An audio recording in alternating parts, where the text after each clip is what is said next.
Good evening. Welcome to our November 9th meeting of the British Empire Study Group. I'd like to thank everyone for joining us this evening. For those of you who are joining us for the first time, the British Empire Study Group was started in 2007 by Richard Maisel, who unfortunately is no longer with us. We are philatelists, postal historians, collectors, and there's a lot of non-collectors that join us because we have a lot of interesting topics and interesting stories that you don't need to be a collector to appreciate. Tonight is our presenter, Tony Ward.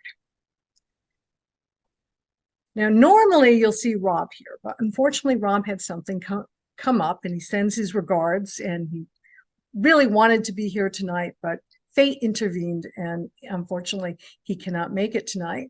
So the role of Rob Lutens will be played by Joan Harmer tonight, and I will do the honor of introducing Tony Ward. So Tony is a longtime New Zealand stamp collector, and he's also a presenter. His interest in stamps began at a really early age, and we're not going to go into the age because he's so young, so we won't do that. But he's just been a very avid learner. He just soaks in and gets in depth into things. Believe it or not, he's a mathematics teacher, and anyone who could simplify math to students, I take my hat off to. But his first collection was on the Christmas seals of the Scandinavian countries, and he just started. He could tell you more about this because I don't know this all firsthand, but he also likes specializing in a lot of different aspects of New Zealand. And you do have World War I, I think World War II, is it World War II, Jenny? And the King George VI, right? Yep. Okay, yeah. So and the machine coils, and I think you collect a lot of different things, and I'll let you tell the audience all about it. But this presentation tonight was, when Tony told me about it, was really interesting to me because I didn't think of the area. And I think I've gone on long enough, Tony, introducing you. You're a member of most every stamp club in Australia that I could think of. And I think you have some people out in the audience tonight. Please, by all means, when Tony's finished, raise your hand and we'll bring you over first. So now, without further ado, I am going to turn this over to Tony to tell you all about the subject.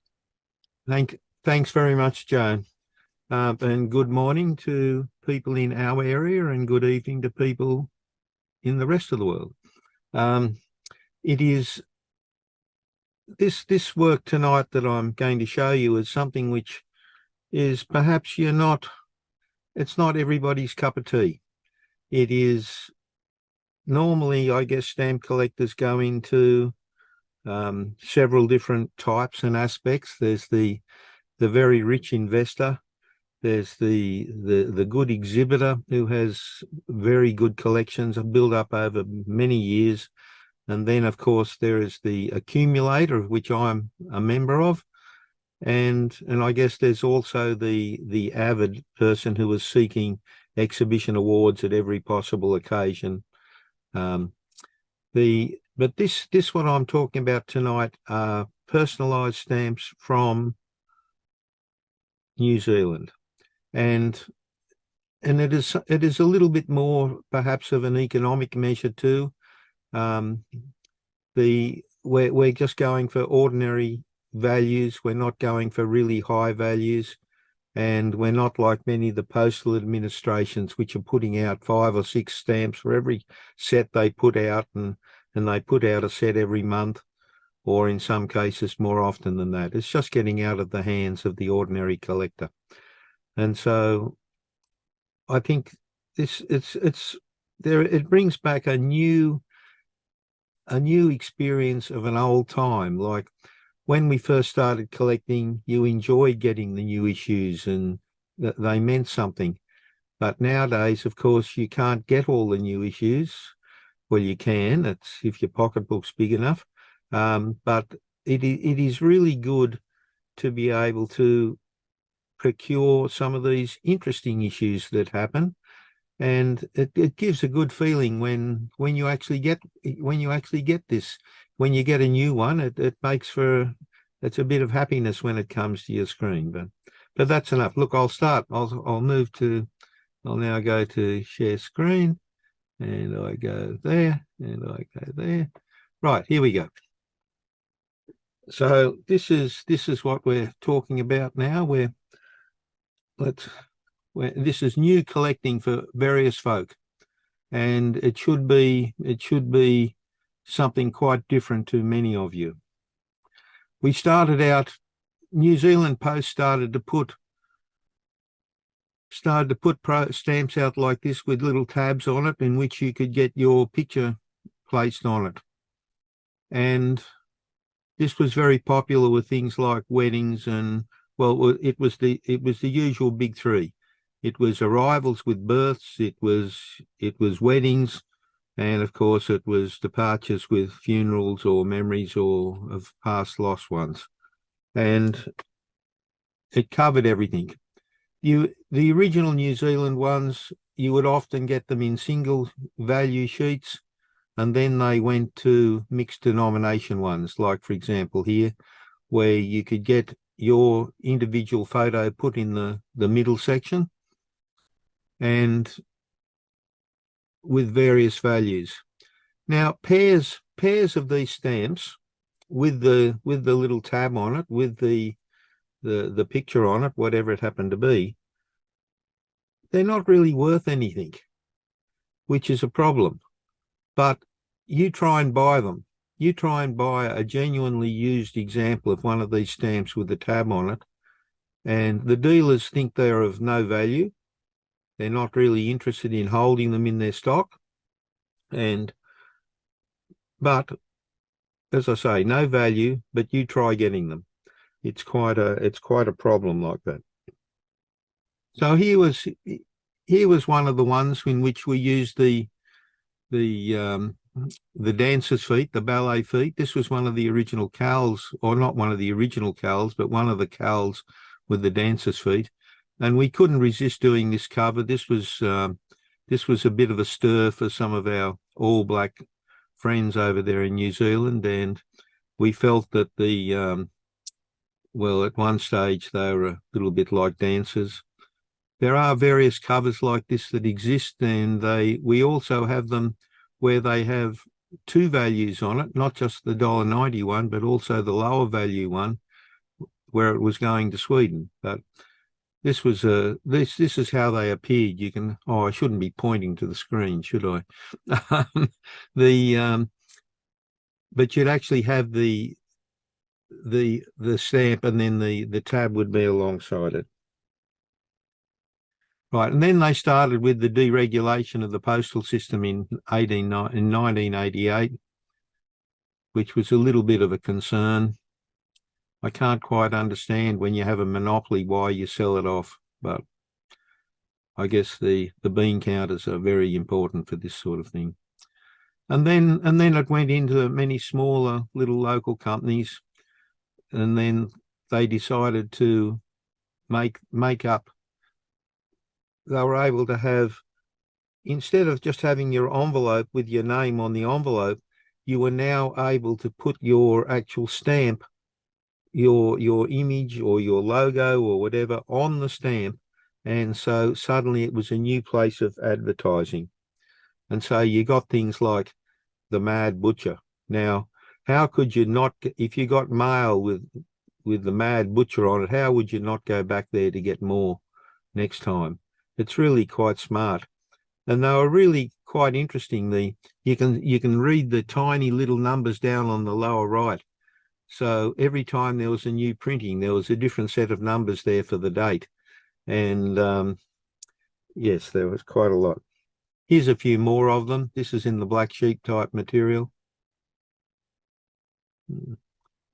It was quite good. And I think after this had been happening for a while, the post office started to get, well, look, we're missing out on some revenue here. Once again, the bean counters came into it. And so eventually, oh, here you are, the red meat feel good. Yes. all sorts of different things. And the wonderful thing with some of these black sheeps were that only about a month ago now, I actually heard about one of these black sheep issues, which I'd never heard of before. And I was able to get an example of it. But this is only, 20 years after they first came out. Right, so this is, and eventually then the post office got into this. They removed their monopoly, makes you wonder.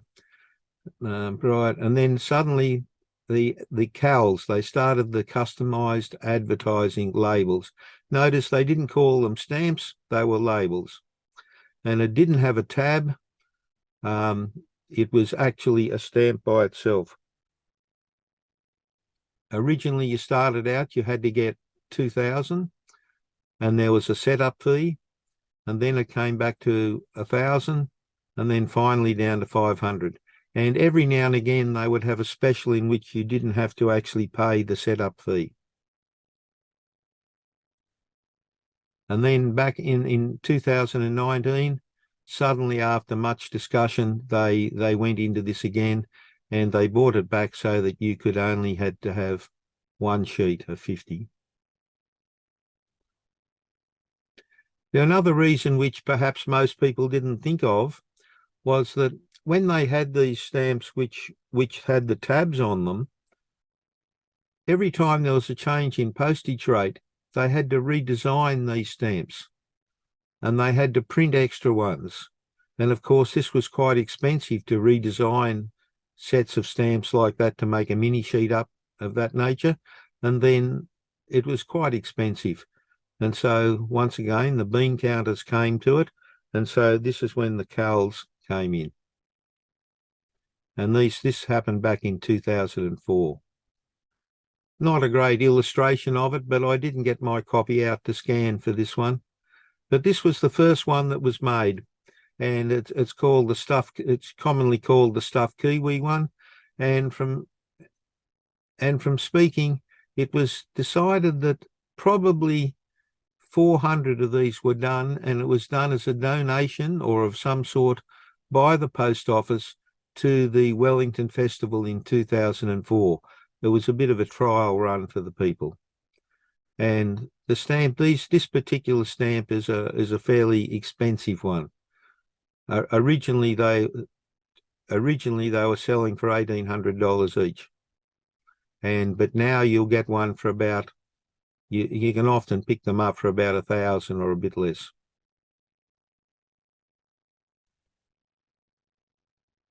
Right, now this particular stamp on cover is extremely rare. I only know of about three people, I think, who physically have one, although there are other people who have them. Not many, but there are some others, and really very rare. You'll notice a couple of things about the actual stamp that's on the envelope there. It's got a New Zealand logo, but it doesn't actually say, like most stamps, like on the one on the right, you can see it says New Zealand, but there isn't any New Zealand on there. So it's not really a UPU type issue. And so they weren't designed to be used for overseas usages.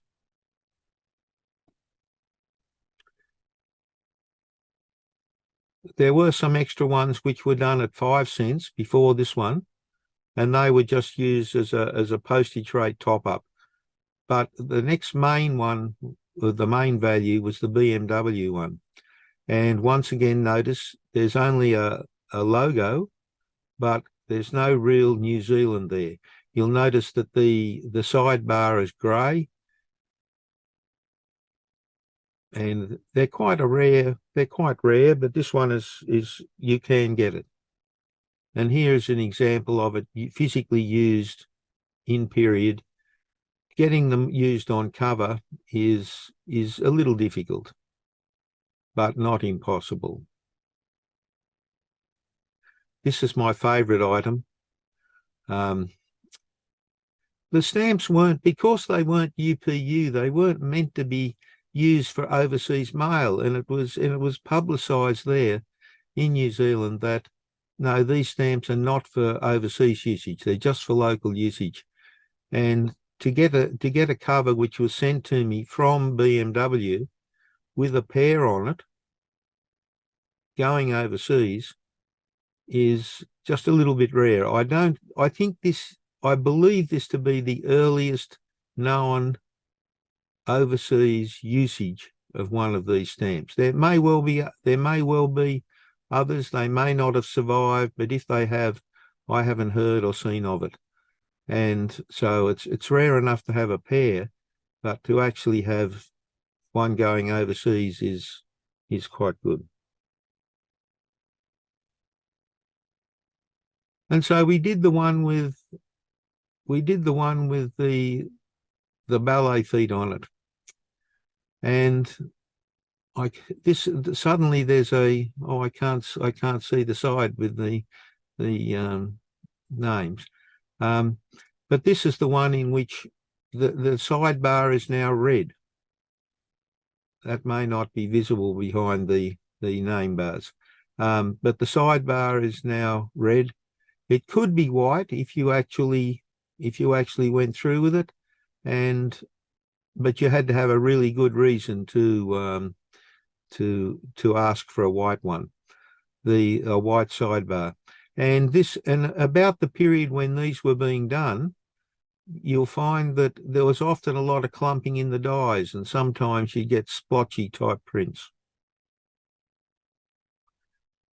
I'm only doing a few of the actual cals. I'm not talking about the more modern personalized ones. These are the cal ones. But this is one of my favorite ones. And this was done for the Aurora flight. I don't know. There are 100 of these covers, each with a block of 4 on it. And I've never really understood why they wanted to put a block of 4 on the cover when one stamp would have done, because the envelopes just went on the flight down to Antarctica and back. Not as if they were being charged a special rate to go to Antarctica. But it was really quite a wonderful design, and the covers are worth getting. A block of 4. The blocks of 4 are they don't exist. Well, they do exist. I would have half of them, but there were only 10 corner blocks. There were only 10 blocks were sold, and I split one of them up to use for local postage. This is a particularly rare one. They had a special flight card, and this was by the gentleman Mike White who organised the flight, but he actually wrote this and then sent it on to me. So I think this might be it may even be unique because it has 3 of them on one postcard. And this was one of the covers which were actually done from the split up block of 4. And then we got towards the end of the cals, and this caused a lot of distress, that suddenly they weren't going to do any more cals, and so we organised this special sheet. Simon Allison at the time, he allowed us to only print 300 instead of 500, and 15 blocks were sold via Trade Me, and that was the only 15 which were made available. There's the rest of them were not sold at all. Joe still has a sheet, and I think I still have a sheet, and that's all there are. Oh, I should say Joe Blythe is my co-author for the catalogue of these items, and at the moment she's travelling down to New Zealand to give a similar talk to the Christchurch Philatelic Society. Right. And so this was the actual stamp, and we thought that it was quite nice. It was the end of the one to have the they were originally designed so that the blood falling off the end of the era was the same colour as the post office insignia. We thought that was a very subtle little effect. And I think most people appreciate the subtlety of it. And this was the last day. This stamp was actually the last one that was printed, and and I think it was the only one printed on that particular day. It was the last day, last usage. There are only 15 covers. This was the proof. You don't see very many of these. They actually put a proof out, and there was one of the stamps was affixed to it, and it is actually postmarked as well. And then we go in, and that's when the P stamps start. So that's a bit of an introduction so far. And so then this was the actual first one, the first P stamp that was done. And it was actually a photograph taken at around about Rotorua somewhere. And there are only 2 sheets of these were printed. So even just to have one of these stamps in which there's only 100 in existence must be fairly rare. We did 12 copies of this proof, and one of those went to each of the people that purchased the block of 12 of the last cal. So it was, they had those who got the end one also got something to do with the first one. So they've got a good start into what was happening. And this is the actual stamp. There is a slight distinction now. The post office at this stage, up until this with the cals, they were producing a year pack in which you actually got one example of every cal that was done. And so that was quite good. You know, I mean, the biggest one might have had over 100 in it or 96 in it. And it cost a bit to buy it, but you at least got one of every one. But it then meant that because there was a pack, the original packs had single stamps in them. And then with the way computers were, they then arranged a sheet or a sheetlet or part of a sheet in which it had all of the stamps just next to each other. And so, and because of these packs, it meant that to prove that your stamp had come from the person who had originally commissioned the stamp, you had to either get a single with selvage or a pair or a block to prove that it came from the original suppliers. Now, with the personalised stamps, there's no pack. And because there's no pack, you only really need to get a single. And this was the first day cover. It was also, when we first started doing these covers, we started doing them with an envelope that was the right size, an envelope that would fit on a vertical A4 page horizontally, whereas the New Zealand Post first day covers were all very large. They had to go vertically on a page, and that was sort of upsetting a lot of people. And then we did some catalogues of the first couple of years, and these are the ones that, there's this one, I'll come back to these. So that was the half year. This is all the ones that were done for a half year. And it's actually quite interesting to look at some of the things that are being done. But I'll point out a couple as we go here. You'll notice that some of them have perforations showing as the black dots around them. These are ones which were done as a gummed stamp, whereas the ones that don't have that are the ones that are the self-adhesive ones. So you can see there's a general mixture of self-adhesive and gummed.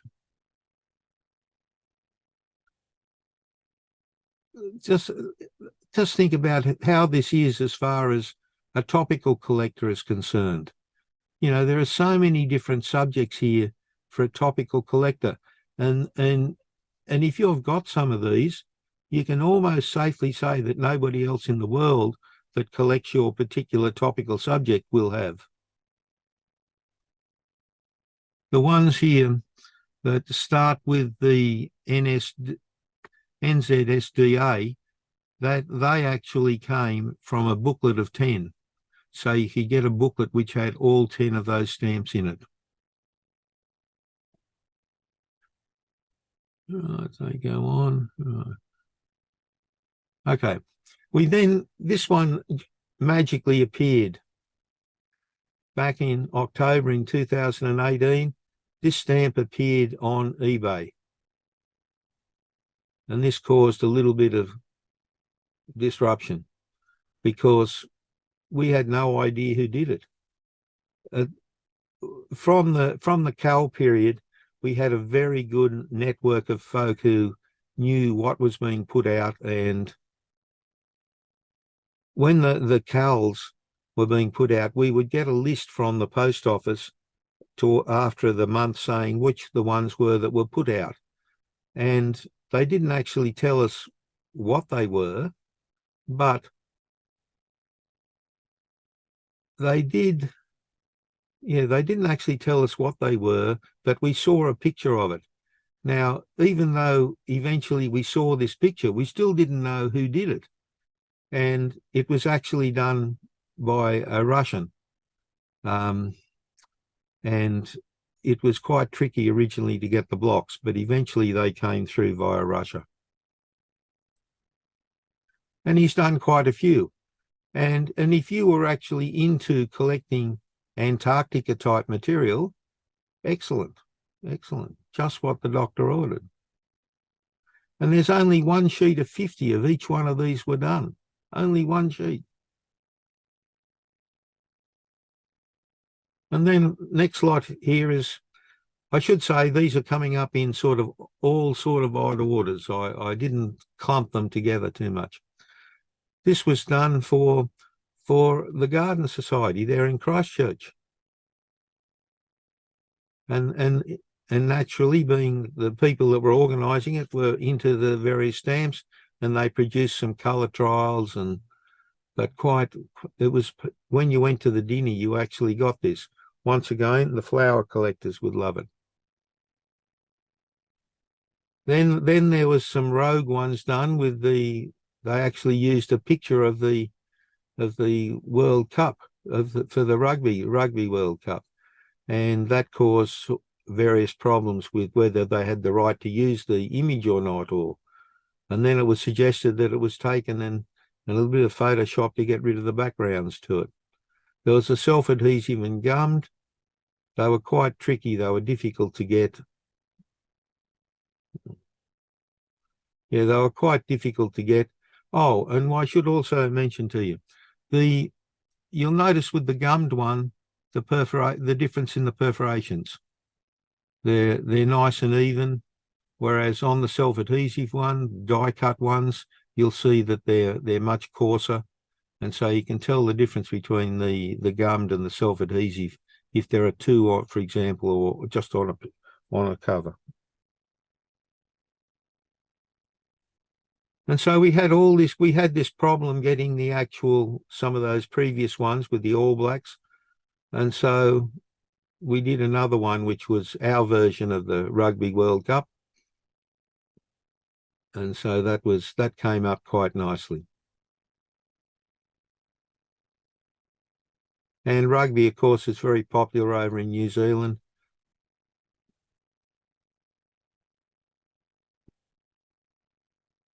And this was the booklet that was done. Notice the 10 different designs. It was done for the Stamp Dealers Association. Once again, if you collect New Zealand booklets, this is not really put in this is a separate one, not usually catalogued all that, obviously, because it wasn't actually put out. It was only available from the Stamp Dealers Association. Right, now this is Paula Wilkinson. She's been doing bird stamps ever since the Cals literally started. And she's been trying to document the actual birds of New Zealand, and she's doing a wonderful job of it. And at the moment, she has 6 or 8 coming out each year, where she's taken a bird picture each time, and it's really making wonderful series. She does a really nice cover, and the number printed is usually about 400. Sometimes it might be up or down a little bit, but she's got a very keen following. But it's quite good, quite good. Here are some more that she's done. She actually started where she sent a special Christmas issue out to all the people that get her particular stamps. She sends out it like a Christmas card. You get one with a special one on it. Quite a nice thing. We've tried to continue that with what we do. A few more that she's done. A wide variety, a very wide variety.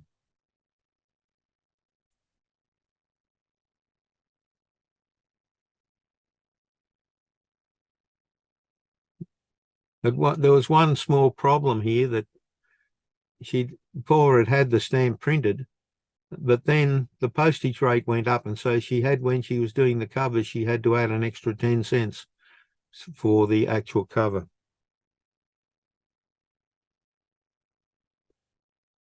This was a very sad case.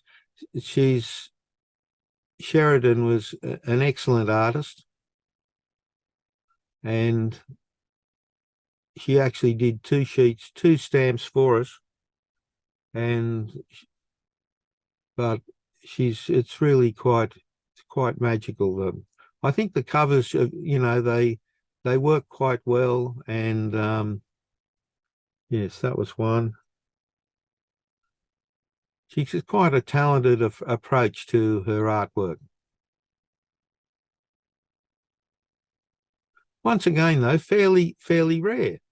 I mean, in these cases for both of these, there were 100 stamps done, but there are only 11 covers.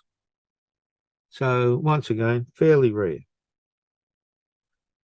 And then there were various stamps done which were based on either the proofs or the stamps or whatever from the Victory. And so this was a centenary, the centenary from the 1920 Victory set. And if you're collecting the Victory set, excellent. But once again, there's only 50 of them in existence.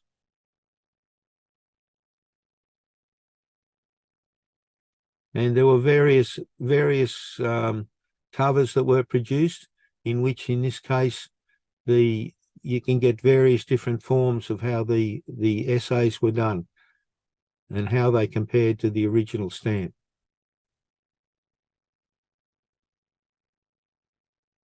The biggest problem is that as time goes by, is the number. There's a limited number that can be in collections.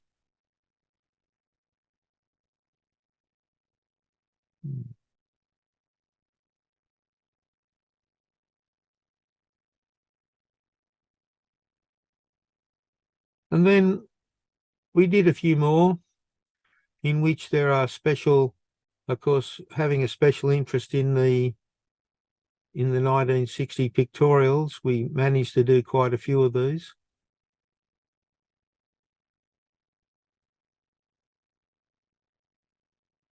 The aeroplane one is the one with where the plane has been moved to the right.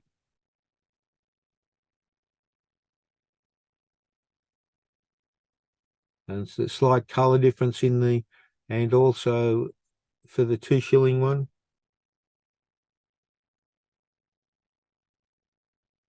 This particular stamp, there's only, you count them on one hand, the number of these stamps that exist. This is the original, the 106-gallon beer duty one. They count on one hand the number of those stamps. 3 or 4 known to exist. So it was really quite nice to have a stamp which has got it on. It's not the same size, but at least it's an example of it. The one on A, it appeared this was done by a different person, and it appeared to be sort of fairly milky. And so Joe and I, we redid it with more the same intensity of colour as what the stamp has.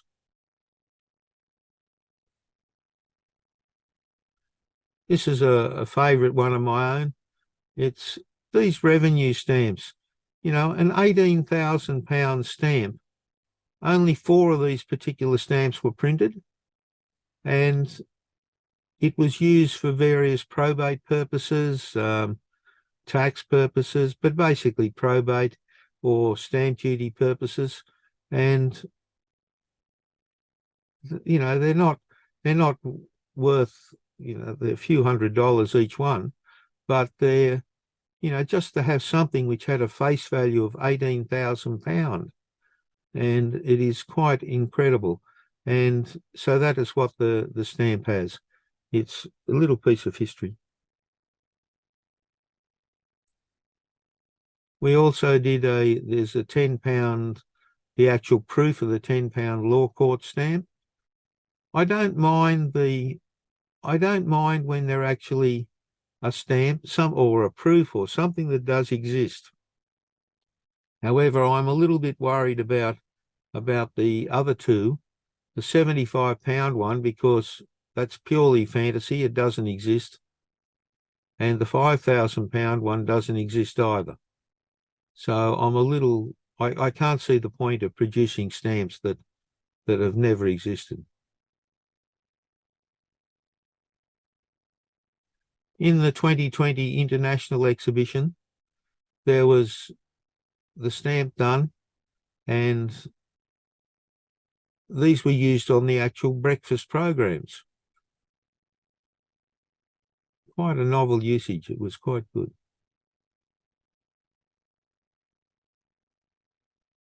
And this was the blue one. Very novel, very novel. Now, I'll often talk about confetti flaws. There aren't really flaws with these stamps. There's one which I'll show you later, but they're not really flaws. We believe that they're made by a little chad that's come off the paper is pre-perforated when it is printed. And we think that there is a perforation which hasn't actually cleared, and then it comes off. The chad is on the actual paper, the stamp is printed, and then it comes off the paper. Now, that's the general belief as to what actually happens. But if you look on the £10 one, that is, you know, it looks to be a bit bigger than the actual perforation hole. Causes a concern. I guess you can see the one in the centre. It's on the $1.30 mark. And the one on the fantail on the halfpenny, well, it's got the outside line, but yet then there's still ink coming through on the inside of it. However, I don't put any special value on these confetti flaws. I mean, it's the luck of the draw as to whether you get one or not, but they do make it, they are interesting to see. We have another gentleman down in Queenstown, Martin Bell, who has done all sorts of painting, and he has his own novel approach to various items. But once again, if you're into artwork on stamps, wow, they're quite. He's done his own. When the COVID came around, he did his own versions of the Scream. He's done quite a few like this. He was actually working when he did the Kakapo chicks. He was actually working where they were where they were at the time.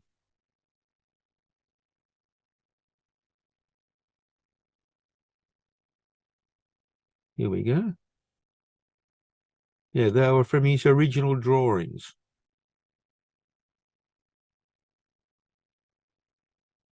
And this is quite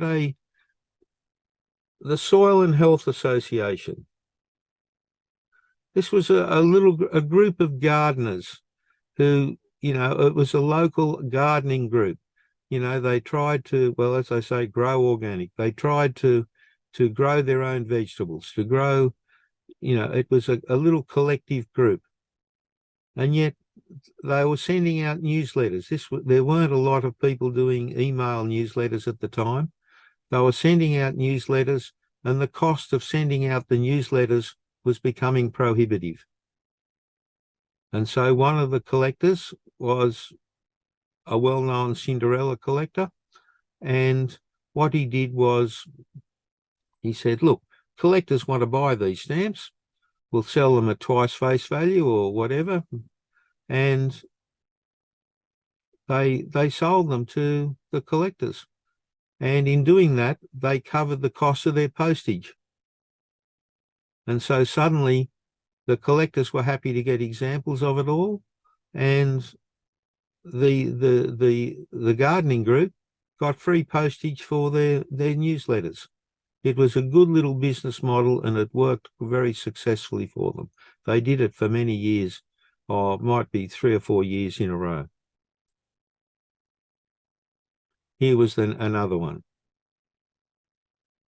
Quite a nice little idea. And the whole purpose of it was they covered the cost of their mail-outs.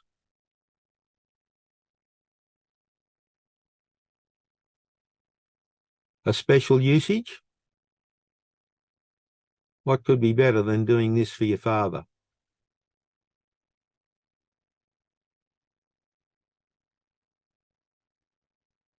We've done several charity packs, of which quite a few people here that'll be watching tonight will have their own copies of these. We haven't actually, we did this for 3 years in a row, and various circumstances prevented us from doing one this year, but we will go back to doing it again next year. It was purely for charity. It raised, in this case, over $900, and that $900 went to the equivalent group now, which took the charity donations from the original charity stamps. And we actually had them, it didn't go into bulk revenue. It actually went for a particular project for a local for one of these local health camps. We arranged, there was 20 packs that were made available, and all the blocks were numbered, the sheets were numbered, the envelopes were numbered, and it is quite, and if you're a health stamp collector, would you not like one of these for your collection? However, only 20 people have got them. This was the cover from it, and it also used, on the cover there was a smaller version of the actual poster which was used.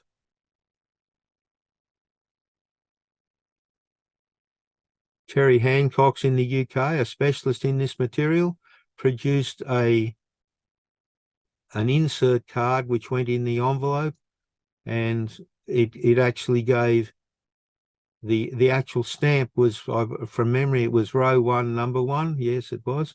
And this was the one that was shown on the stamp, and this was where all the extra little flaws for that stamp were done. It worked well. And the group which looked after the charity aspect of it is now called Stand, and this was their logo, and that is what on the following packs, the year packs, that's still the same design was used. The only difference was the value. We have artist Mark Wooler. Once again, very rare stamps these. and he used these. He does really very special New Zealand type artwork, which has a theme, and this was one of the cards that was sent out for advertising the exhibition. Here's the stamp and the cover, signed by the artist. Once again, you're getting into fairly 7 first day covers. There's not a lot. This was the other one as part of this series. 9 this time. I really don't know why there was 7 for one and 9 for another. Whoops. And this will give you a little bit of an idea about how he actually had done the process of producing the stamp. This was another one of his series. There's the original drawing on the top, his original thoughts about the subject, or an illustration of the big tree. This is one of these huge Maori type kauri trees. And then there was his drawing in the center, and then there was the finished cowl at the bottom. Once again, I'm jumping around from personalized to cowls, but it's the same sort of approach in the stamps that you're getting. This was another one of the ones that was done.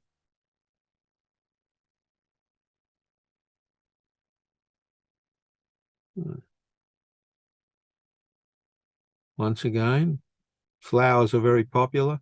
Flowers, dogs, cats, lighthouses, the usual sort of topical subjects, trains, cars. That's what people are interested in. It's important, I think, to have the image on the cover represents. Sometimes the image on the cover is just a bigger version of what's on the stamp. Sometimes it's another version. This was an interesting one. There was a very rare little one. These were very hard to get. Most of them were sent out on invitations to a birthday. But here was one that was returned because the address was wrong.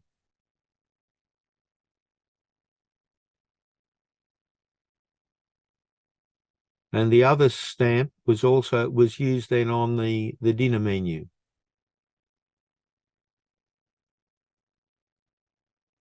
Often makes me hungry when you read some of these dinner menus. Yeah.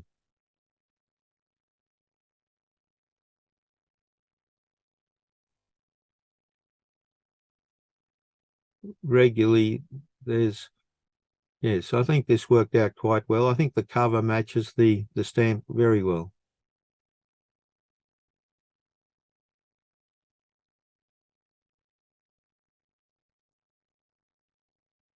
It's very rare for some of these stamps to get them used internationally because there are such small usages. I mean, generally we're talking about one sheet. Well, the usual number goes to collectors. I mean, I know for most of these, I would have a block of 4, a single, and a cover for them. Well, to actually get them used to somebody else with a pair on it, very rare, very rare.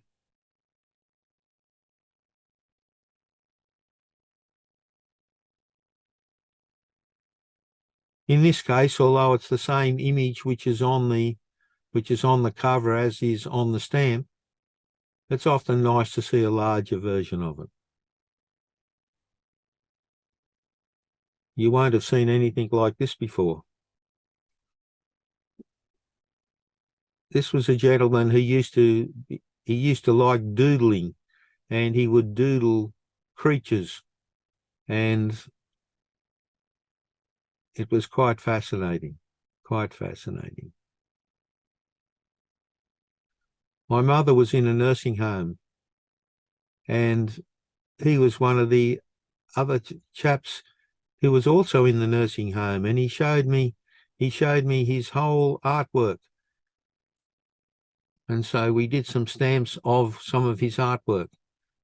And he said that I can do whenever or whatever I like of his artwork.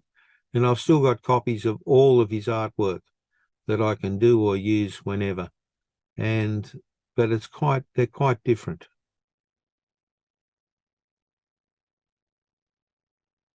I was suggesting to him that if they got somebody that was a good storyteller, they could make up a good children's book using his artwork. It wouldn't take too much to come up with some sort of a story that you could use for a children's artwork, a children's book. Really they're quite good.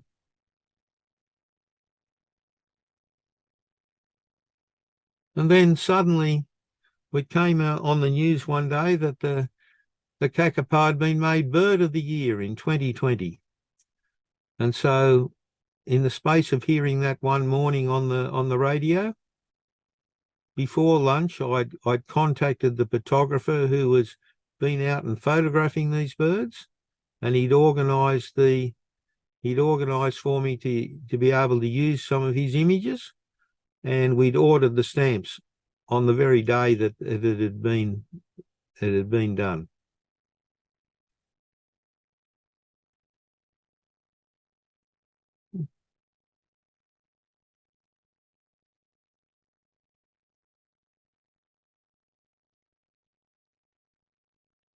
And then we get to the ones that were done for the international exhibition.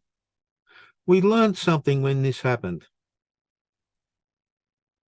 Something that we didn't know existed and we didn't know that it happened. There was, without going into all the details about how the prints were done, but the original print run is on the top and they were self-adhesives. And then we needed to do an extra sheet of it. And the person doing the next sheet maybe didn't look closely enough or whatever.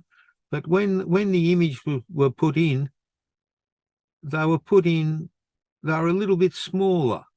Like the bottom row, apart from the black lines, the bottom row, the actual stamp, the actual design is a little bit smaller. And because it was a little bit smaller, it didn't quite fill the edges when you were making the stamp. And when it was actually printed, they produced these black lines around it. And that wasn't noticed until after it. It wasn't. And then when it was noticed that the stamps were actually smaller, we actually discovered that it was something that needed to be looked out for and looked for. So there was the cover with the self-adhesive ones on it. You'll notice that the perforations are quite coarse. And there was the version with the gummed ones on it. And you'll notice that they have the black lines on them.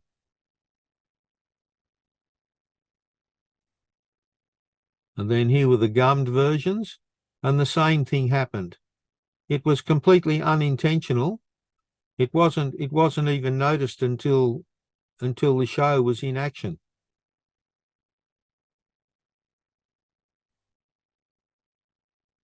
Once again, how the usages of what the stamps are used for. They actually, here you have a young lass who was part of the artistic roller sports team for New Zealand. And Mum was quite chuffed when she did this for her daughter.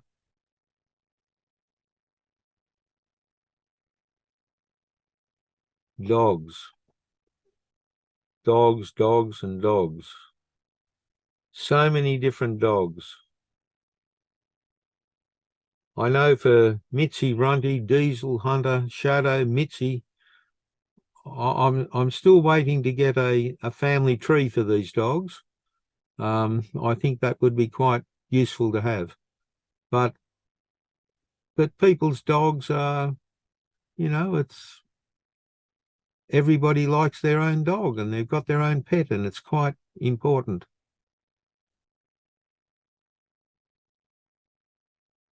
More.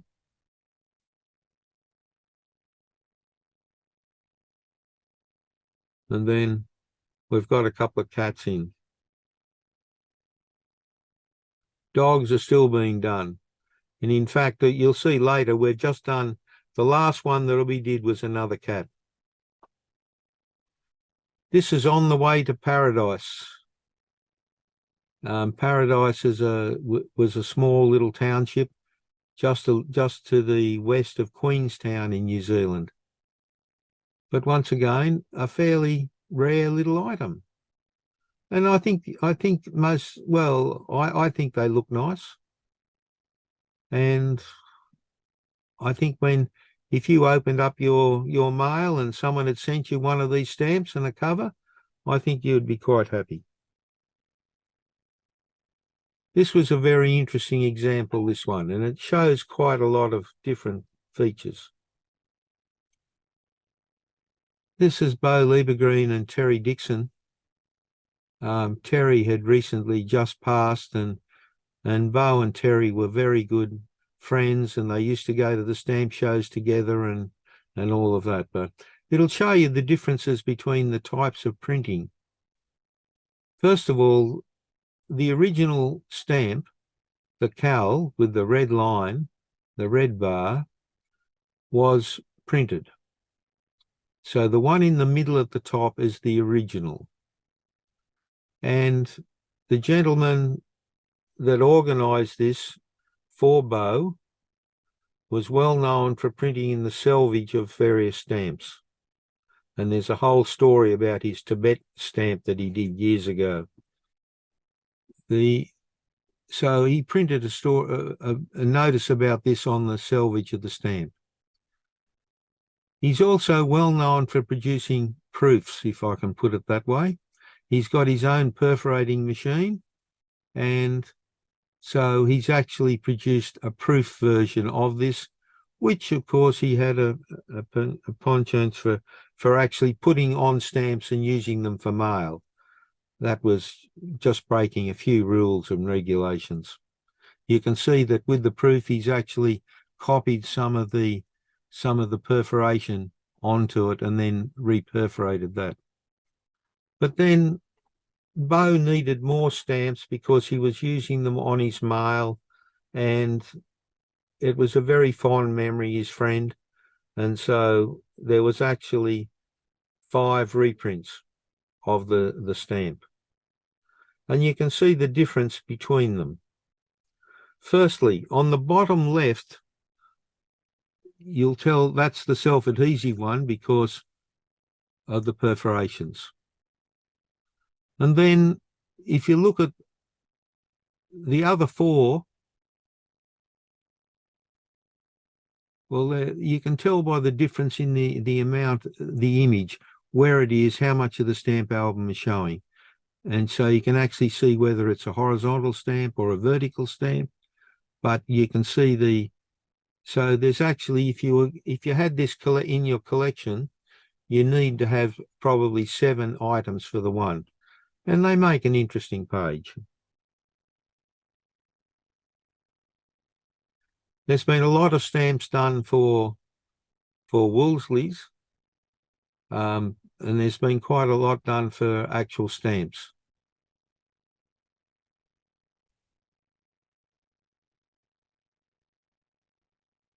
And then there's the actual commercial usages. Mike Pero, real estate, how to invest.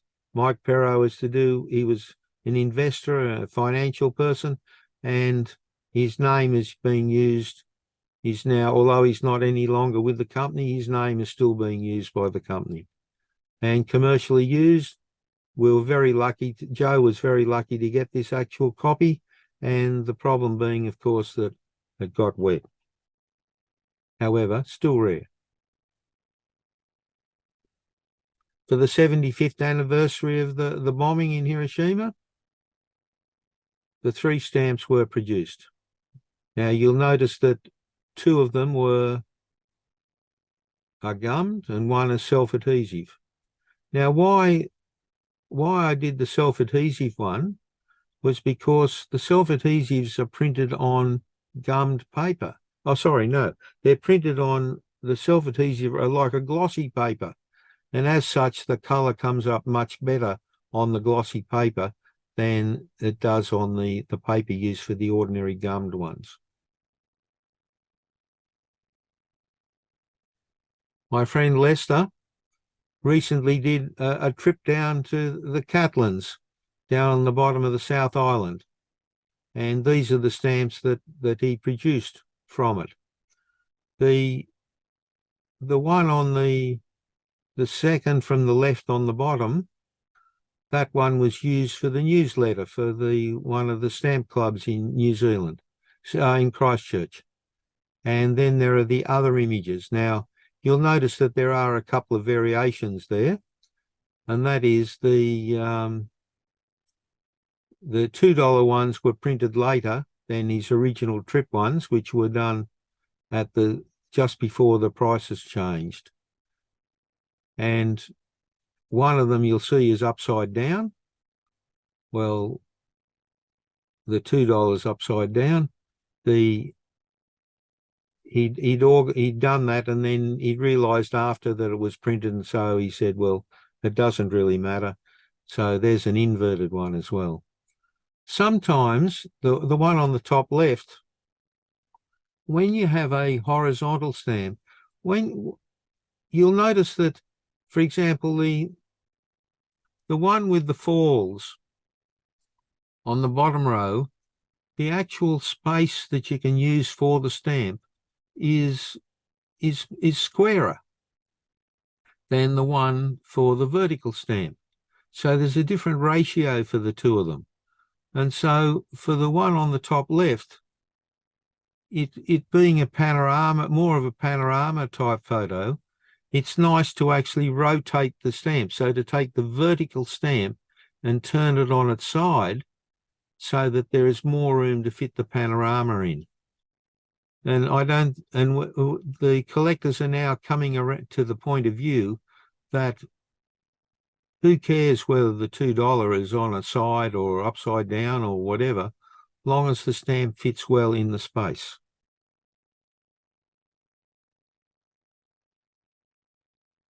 Tony, do you want me to start bringing people over? I know you have a bit more. Yeah, but I keep could going. get Yeah, bring them over. Okay. This was a very rare stamp done originally by a collector in the UK. A 100-pound Western Samoa stamp, the only known example. And there's the personalised sheet of them.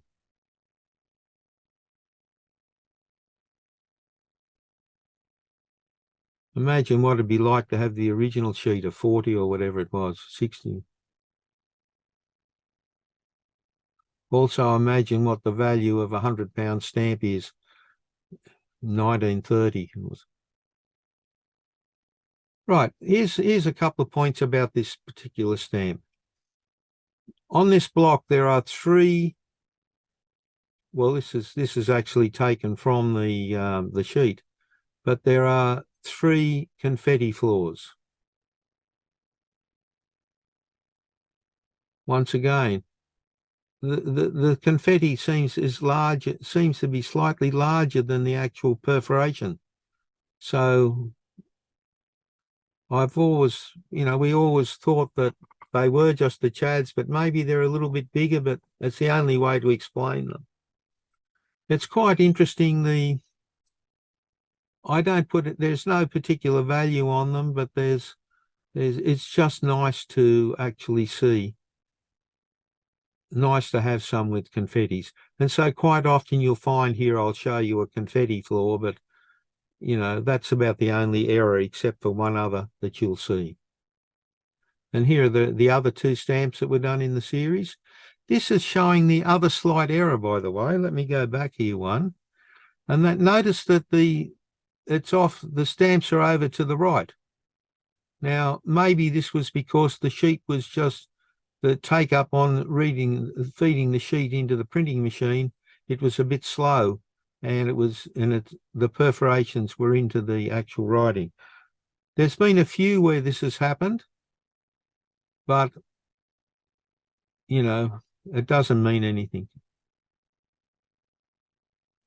Okay, a series of alphabets based on the letter S.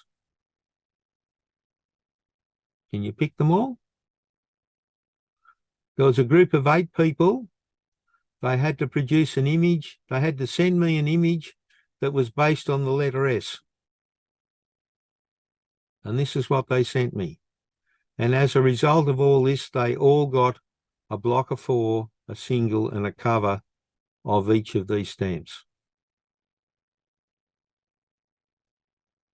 Did you get all the names?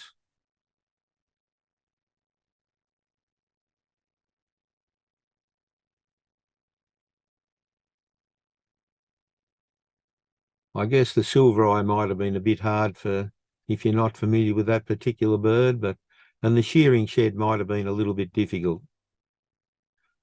But it was still quite a nice, the collectors liked the challenge of actually having to find an image for something with an S in it.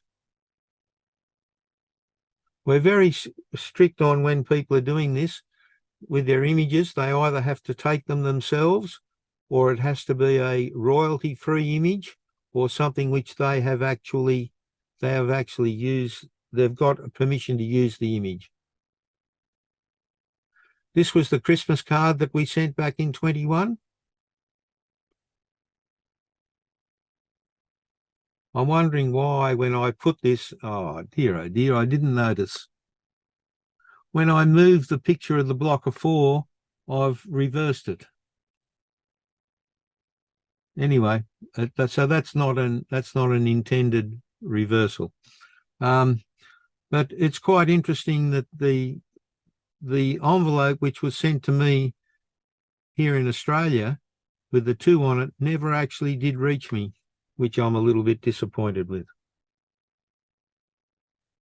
There's been trains and trains and trains. All sorts of aspects of railway life are shown, but they make for interesting images. You'll notice also too that there's the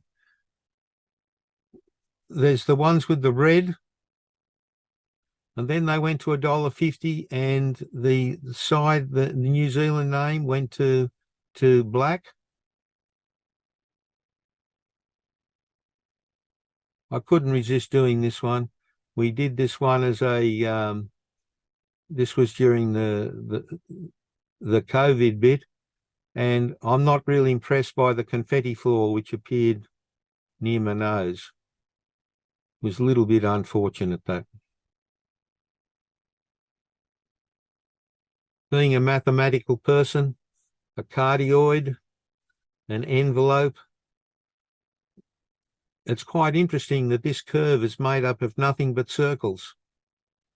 And what it actually is that you have a circle drawn, which you can't see there, but there's a circle drawn, and you draw a whole series of circles, and the centers of the circles go around the original circle, and every circle, the radius is changed so that it goes through a fixed point on the circle.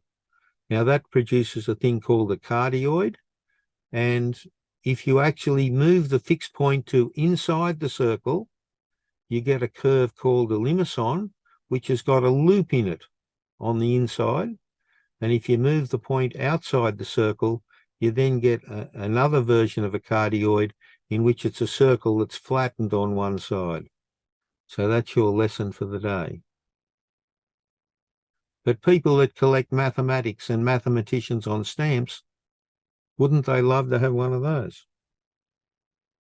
Then we have another lass, Lizzie Snow, who's there in Auckland, who does these drawings of Mandelas. Superb artwork, superb stamps. We did one for the anniversary of Imagine with John Lennon. hard to imagine that that's 50 years ago. I mean, that's just, very hard to imagine. This was the one done for the recent Auckland exhibition, and it might be particularly for the overseas people to look out for. This was for the post-crossing group. There were 2,000 of these stamps printed. They were on sale at the exhibition, only on sale at the exhibition. You couldn't buy them from the post office, only from the exhibition. And there were two post-crossing meetings held at the show. There were 400 of these special postcards were available. All of them were used at the show, at these two meetings. And when they go to these actual shows, they all sit around and have talks and discussions, and then they send postcards to their friends and on their postcard group, and they also sign the cards.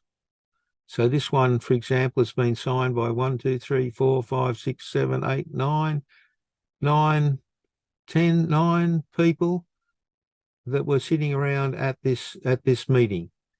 Now, these are the rarities, these actual signed cards. Now, anybody that went to the show could have got the envelope, and I've got envelopes postmarked for every day of the show with these stamps on it. However, to actually get the postcard, which has been used with the stamp on it, on only those 2 days, now a lot of those would have been sent to people overseas. Your chances of getting them are basically only from the overseas people that might have had them. Here's a few more. This is an English artist. Wonderful. This is her drawing, an acrylic drawing of a shark. Quite good. Here was her one of Moon Beach, moon over the beach.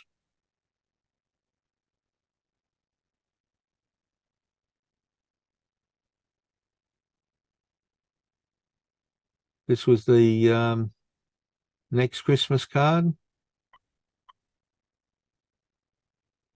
We did a few of these. This was another group episode. This was what we put in our own Christmas card.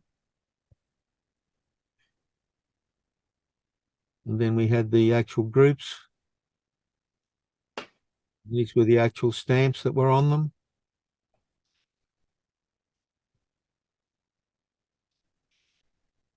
This $1.71 with the dog with the red nose has been reused with this year's group. This was the second series. But it was good fun for the people to do their own Christmas stamp. And each of these people that did these, they got a block, a single, and a cover of each one of these stamps.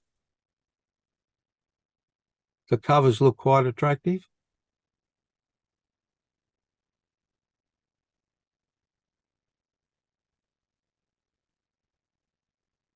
I like that stamp. That's nice. Yeah. Yeah, some of them I thought were quite good. These were all free use images. These are the ones that have been done for this year. And particularly for the folk that are in this group that might be watching, this is your glimpse of the ones that are being done for this year.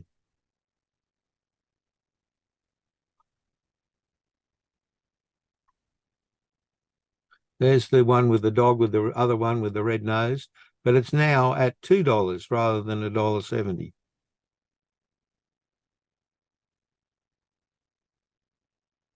And John, there's your one there with your cathedral on it. And Mike with his snowdrops. And you'll see another one later with the dog down here. This is Ruby. She's done a stamp before. We've got artwork, Chris McLaughlin. He does good artwork, and then he's become quite keen on doing these, and he's transposed his artwork tour stamp, which is also on the cover, and he does excellent work. He's very interested in volcanoes, and he's produced quite a few regarding Iceland, and they come up quite well. Oh, here was okay. So he's a talented artist, and there was the big Tarawera eruption in 1886. The pink and white terraces that were there were destroyed. This is very iconic New Zealand. He looked at various postcards and paintings that were in the big museum in Wellington, and he created 3 paintings. Each of them were about over a metre wide. 1, 2, and 3. And so here was the big panorama going from the white terraces on the left to the pink terraces on the right. And when the volcano blew its top, all of these were destroyed. They're now so many meters underneath the lake or something, if they're still there. And so what we did was I had him photograph each of his paintings, and then we joined them all together, and then we produced the 4 stamps, which made a panorama. Tony, Yes, we have yes. a lot. I'm sorry, Tony. We have a lot of questions. Right. And we're about 19 minutes after. Oh, right. I'll be quick. Very quick, please. Very quick. Right. Okay. So sorry, I talk too much. There's the panorama. You know, what could be more personal than doing something like that? We couldn't resist. Some of these are sort of tongue in cheek. You know, I mean, what could be? That's a famous classical sign. You know. These were the ones done for the New Zealand Society in Great Britain. The top New Zealand produced the best magazine by a long way. Just very quickly, you'll notice that there are a few confetti floors on those. On the red ones on the left, there's confetti floors on each of those. On the blue one, there's a confetti. This was quite rare. This was they'd never been done in this format before, and it was done for the Auckland Museum. It was for letter writing. This was a good one we did for the Airmail Society. People were wondering, what on earth is this plane, you know, this New Zealand Air? But there was recently a retirement of the gentleman who did the newsletter, and it was issue number 825. It took a few people to realise that. This was the only error that we actually know on these actual stamps. And that is there were 2 stamps, and the New Zealanders completely just like that. I don't know why. Maybe it's not quite the same colour red as the red of used for the value and that, but the whole sheet, the New Zealand was pale like that. Only error we know of. This is how the stamp is coming out. Here's the dog again, Ruby. I should say this is all done on Album Easy, really good. And you can see by the size of the envelope, this is how they fit on an A4 page. This is the last one that we've just done, which is quite a worrying cat, I think, you know. This was the only one that we know of that has been rejected. There's been others rejected because they've had the king or queen on it, but this is the only one that they've rejected of all the ones that we've done. And can you consider the size of an actual stamp, not this blow up, but I don't think it'd really cause a problem. This is the numbers done as far as we know. We think there's been about 850 so far. And so they're a bit grainy, but these were ones that Joe and I did in various periods. Right, you have me. Oh, Tony, that was image overload. I could have done so many more. I mean, look, I'm really quite embarrassed that there are so many people who have done so many of these, and I haven't shown what they do. You know, there's so many people that have done so many that I haven't actually shown. How can I answer your questions? Well, thank you very much. We have a lot of people in the audience here that do have some questions. So if you want to ask them yourselves, or we could just go through the Q&A, your choice. And I have already brought everyone over who wanted to come over. If you change your mind and want to join in the conversation, please raise your hand and I will bring you over. But you are able to communicate with us if you just want to talk. We've given you the ability to just chime in. So let's open it up to the floor. Is there any questions before? Yeah, I have a question, Joan. Tony, was there a premium charge for printing these stamps? For example, if it was $1.50 stamps, $1.50 face, how much did it cost? Yes, New Zealand is extremely reasonable. They've been charging so far an extra $5 per stamp per sheet of 50 stamps. So, for example, the present ones are $2. It costs $105 for a sheet of stamps. But there was always a premium for having the picture postage done. Canada actually started picture postage back in April 2000, and in various forms. And they decided last year that they were no longer going to support that program. So the last picture postage for Canada was issued September the 1st, 2022. And these were, I forget how many of each stamp there were. They did not produce covers. If anybody wanted to do a first day cover, they would have to do their own. And I think it was maybe 25 or 30 actual stamps in there. And there's a lot of people were quite upset that Canada Post stopped the program. Anyway. Look, I find that it's quite the fact that it gets people involved. They're interested in what might be on their cover. They like getting their own stamp. I mean, the post office is just putting out so many stamps. Okay, so in all of this period since the middle of 2019, there's been 850 that we know of. That's a lot of stamps. Yeah, I'm guessing that in Canada it would be much higher than that, because there were a lot of people like organizations and private individuals issuing things for Christmas parties, for wedding anniversaries, as well as commemorative stamps for club shows, this, that, and the other.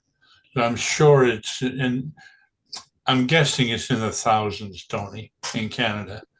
But I mean, you know, they're only low mintages. They're much more interesting to get. Although there's not that many being used on actual mail as such, apart from the original covers, and of course they don't go through the mail. But it's still a bit of excitement, as I say, to actually get to get a new one in the mail. And it is much more interesting than getting an ordinary issue. And the other thing I say frequently to people is that, look, in 5 or 10 years' time, the current stamps, how much will they be worth? You know, if you've got excess stamps and you want to go to a dealer to sell them as postage or whatever, what sort of percentage are you going to get of your actual stamp? Whereas these ones, well, you'll certainly at least still have your face value at worst. I mean, they're so rare, and you know, it makes for just good collecting, I think. And I like the fact when you can get a little group of people who will come together and produce the sets of them.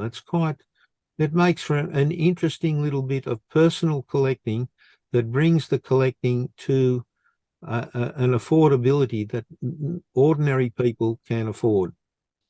Yeah, you showed some some of these stamps with company information on, like BMW and whatnot. Canada Post a number of years ago introduced something that was called illustrated permits, where companies could apply for having envelopes printed by themselves with the indicia on the stamp. It didn't say Canada, it would say, for example, Chrysler Corporation or whatever. There was no denomination in there. It was sort of used as advertising. So there's hundreds and hundreds of these. In fact, a gentleman in Canada has a website cataloging all these things. But would not a collection of those be much harder to build up than an ordinary post office issues? These things are normally used on advertising. So, for example, a number of years ago, I bought a new vehicle for my wife. So I was getting mailings from both the manufacturer and the dealer with advertising or various things for Chrysler corporations. So these things exist in large numbers, but not everybody gets them. It's if you subscribe or deal with the organization, you'll get these things. Canada, the Cancer Society of Canada, a lot of their mailings have these illustrated permits on them. Well, that's good to get those.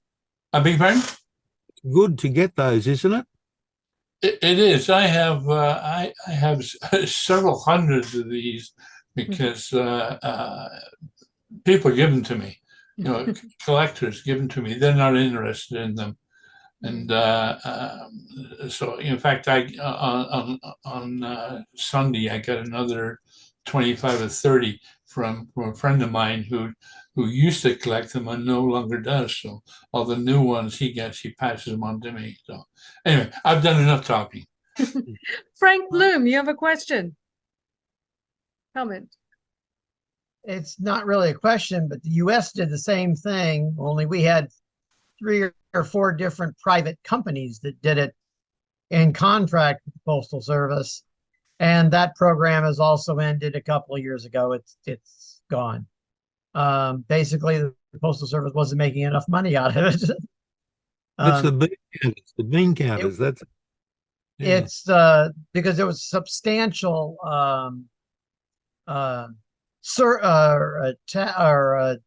fee in order to do it. So you had to pay your postage. That went to the Postal Service, and the fees went to the company. And the Postal Service decided they weren't getting enough of the pie, so they pulled the plug. Well, the good thing of this is that all of these are printed by, except for that one sheet that I showed you, and that's the only sheet that's the only one that's ever been done like that I know of. They're all printed at Wanganui by the post office. Yeah, I said here they had, but if Joan could correct me, I think there was about 4 different contractors. Yeah, there was. Yeah, it's good when the post office does them, I think, because that makes it a bit more sort of legitimate, if I can put it that way. It's just it's an interesting style of collecting that it's not classical traditional collecting like such, but it's good fun to do, and it brings a bit of the fun back into collecting. We have in New Zealand, we have people who are trying to produce these to make a profit out of the collectors. I mean, dramatically, nobody minds a little bit of an increase to cover your costs and muck around and all of that.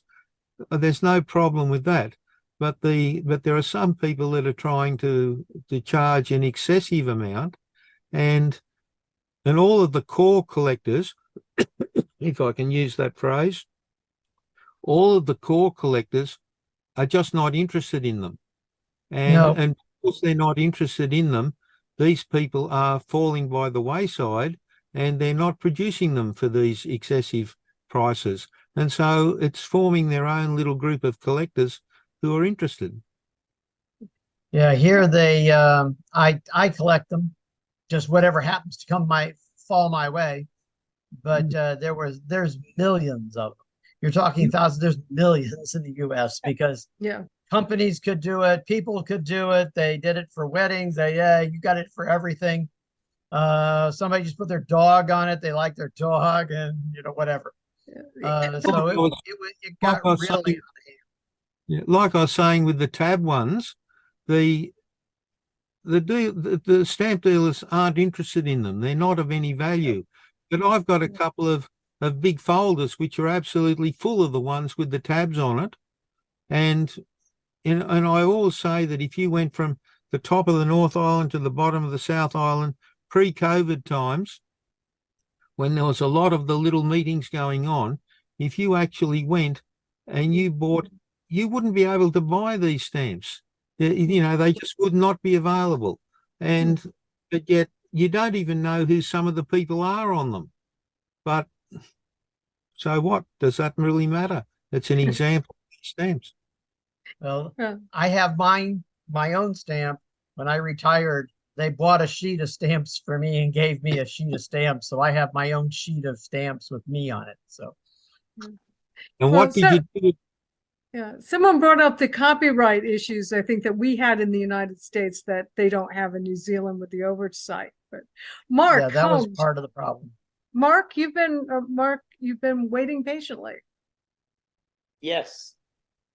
Can you hear me? Yes, That's we good. can. I'm in from Alaska. Oh, whereabouts in Alaska?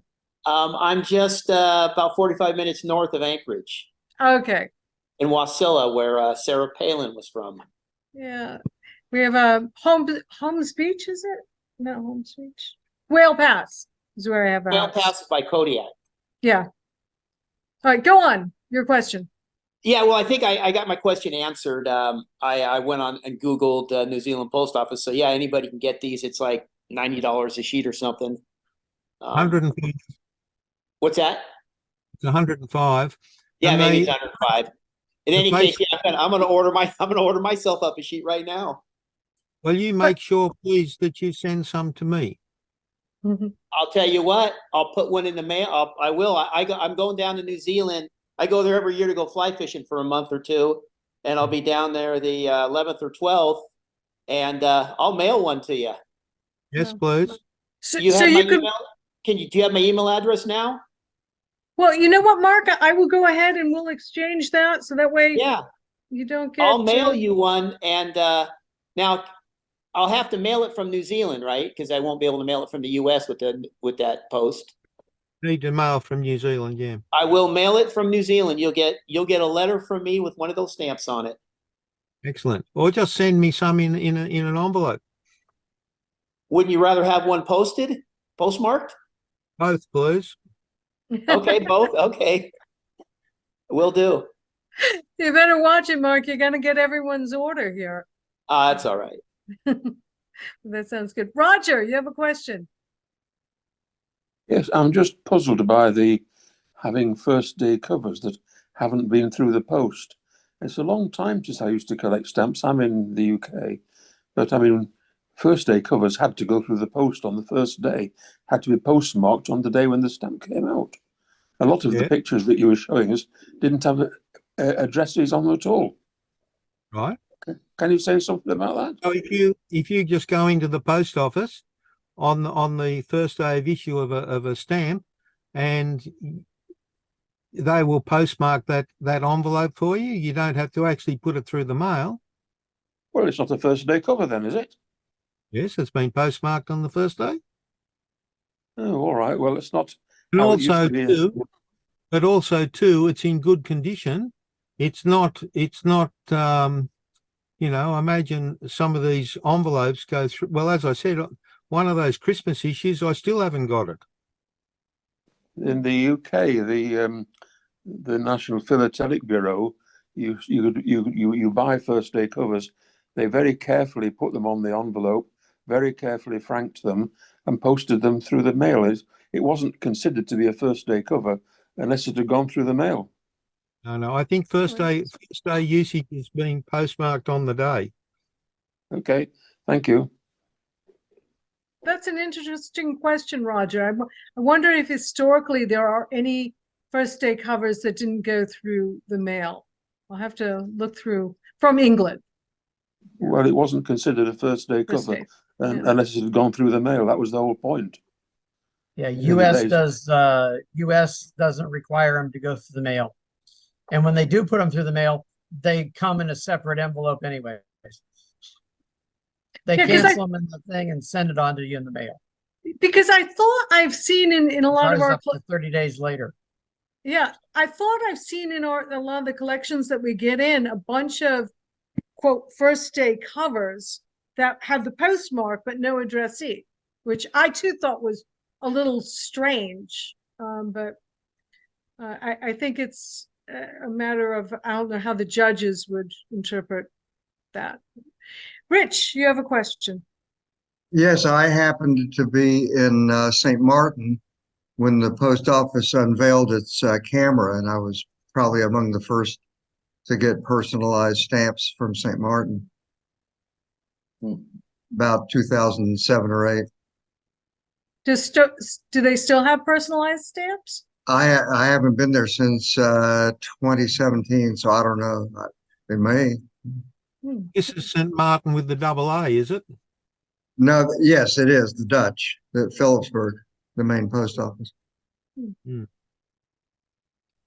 I wonder how many countries still do the personalized postage. I know Australia. Israel did it for a while. Australia does it, but they charge. Sometimes there are specials, but they charge. It's an extra $20 or something for a sheet, or $15 for a sheet of 20. Wow. Jerry, jump in. Yeah, it's just in reference to first day covers. Canada issues first day covers for all issues and stamps them as first day covers with a special cancellation, but they don't have to go through the mail. And I see on my screen that Bob Vogel from Canada is on this meeting. He's a specialist in first day covers of Canada. So I don't know whether he wants to comment on that.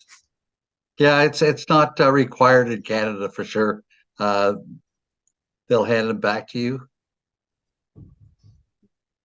In fact, dealers go to Ottawa or did go to Ottawa and with hundreds of them, and they would stamp them, hand them back to the dealer so they could send them out to their subscribers. And Well, most that's first an day, interesting comment. but That most first day covers in Canada don't want them addressed. I like the comment that just came through that people would try to remove it from the British first day, remove the address from the first day covers. That was pretty interesting, Paul. Okay. Tony, that was a wonderful presentation. I thoroughly enjoyed it. Not my collecting interest, but is very informative. I wish you had longer to talk. I know you like talking, and you could have showed us a bunch more. I'm also interested in your introduction. Joan mentioned you collected Christmas seals. Do you still collect Christmas seals? Yes, but no. It's a dormant. I've got good collections of the of most of the Cinderellas of Sweden. And the Christmas seals, I think, are very collectible. I'm thinking now particularly of the various Scandinavian ones. I think my main interest is the Swedish ones, but I have the rest. But I find them to be very collectible. There's a lot of old-fashioned collecting in them, different perfs and papers and printers and all that sort of thing. And it's quite interesting to get them used on cover, and particularly this is on the stage where they went right up where there was only one stamp per year. Particularly like the Swedish Flag Day stamps. But in the Christmas ones, I'd love to have a full set of the postcards. I mean, the original postcards. Of the 21, I've only got 14 of them, and there's no way I'm going to get the other 7. You Yeah. know, it's quite, but I think I think they lose interest when they get to the whole sheet, which is 50 stamps that are all different and forming their own design. I like the old stuff. It was interesting. Yeah. Yeah, I agree with you there. In Canada, each of our provinces now are putting out their own Christmas seals. Panes of 36 usually, or somewhere around there, all different designs. But when you've got to collect 10 or 11 different sheets, that gets overwhelming. Paul, you had another great question about, let's see, I just saw it in the chat. I don't know if you're about where you exhibit those. My first question was, Tony, can you exhibit these personalized? Well, I guess the judges are here. Can you exhibit these? They're so new. I guess who knows what I don't suppose they'd reach a lot of acceptance with a lot of judges because they probably don't fit into traditional. They're not generally available to, well, I know I'm not talking about the cowls now, but the first of the personalized ones. Well, we did the first ones, and they're only in 8 collections. I mean, there's only 8 people got them. I mean, that's not, your chances of getting some of those early ones, they'll have to wait until I pop off the perch or some of the other original collectors, and then maybe a block of 4 will get broken up or something. But, they're really quite, the main interest is trying to list the ones that we know of. And I've got as soon as something new comes out, well, I've got people writing and telling me that they've seen one or they've got one, or and whenever we print one, like for example, the one with the cat, the Siamese type cat looking at you there, that's the last one that we did. It's just been done. Nobody's got that. But every one of those stamps will be swapped with another collector. I mean, they're not going to go on the market anywhere or unless they sell them. But, it's everyone is done as a swap. It will be, and in that way, there's the little group who collect them, and it makes a good collecting thing for them. It's fun to get the stamps like that. I don't know whether they would ever be. There has been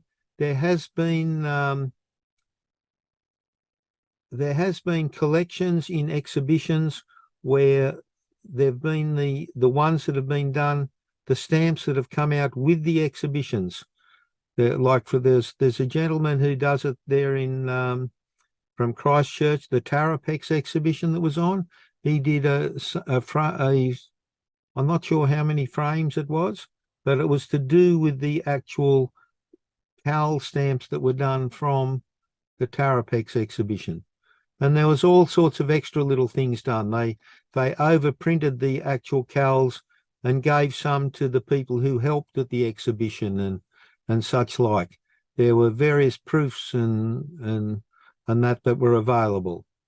There's such a wide, but I don't know how it would go as far as exhibiting as such. I know a lot of the people in the UK have been quite happy to get some of them because they don't have access to get them.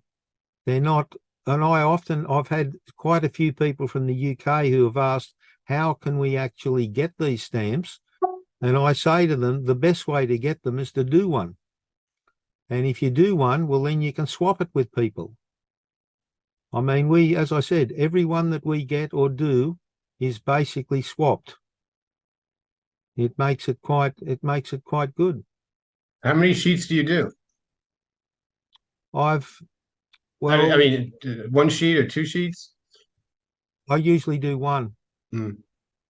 We found that we'd really like to do a sheet and a half. The 2 sheets, if you do quite a few issues over the year, to swap with people, well then, but 2 sheets is too much. You're left with too many at the end. And since you're not actually selling them, it's, it's too much money being held just sort of on the chance that somebody might want them or whatever. Well, that And gives you the opportunity of doing one sheet of half of one design, half of another, so you can have Teddy Besh. no, no. I must admit I've got an example of in the Swedish local stamps that were done. There was a friend of mine who has since departed, used to design a lot of them. And he actually when the printers were testing them, he actually had a sheet of them with half of this stamp and half of that stamp. They were just saving paper when they were printing them. And I've got at least one example of that sheet, but it's a bit like having, like here in Australia with having New South Wales on one half and Queensland on the other half.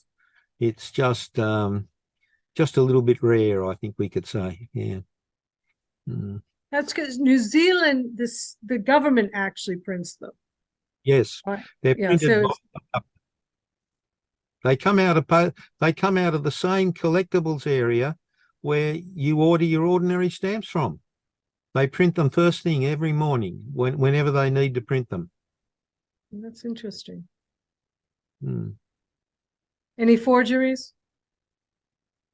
No, why bother?